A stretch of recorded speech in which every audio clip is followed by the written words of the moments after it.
আবারও আমেরিকার ফিলাডেলফিয়ার উত্তর পশ্চিমাঞ্চলে শুক্রবার সন্ধ্যায় ছোট একটি বিমান বিধ্বস্ত হয়েছে।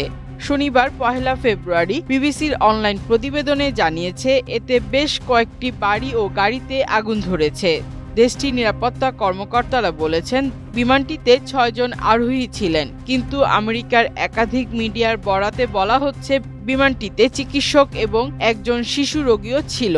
বিমান বিধ্বস্তর পর জরুরি পরিষেবার কর্মীরা দ্রুত ঘটনাস্থলে পৌঁছায়, সেই সঙ্গে লোকেদের ঘটনাস্থল থেকে দূরে থাকার আহ্বান জানানো হয়েছে।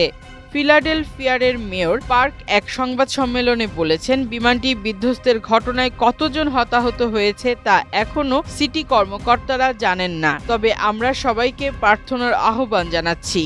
জেট রেস্কিউ এয়ার অ্যাম্বুলেন্স জানিয়েছে বিমানটিতে ৪ জন ক্রু, একজন শিশু সহ ২ জন যাত্রী ছিলেন, তবে এই মুহূর্তে কেউ বেঁচে আছে কিনা তা আমরা নিশ্চিত করতে পারছি না।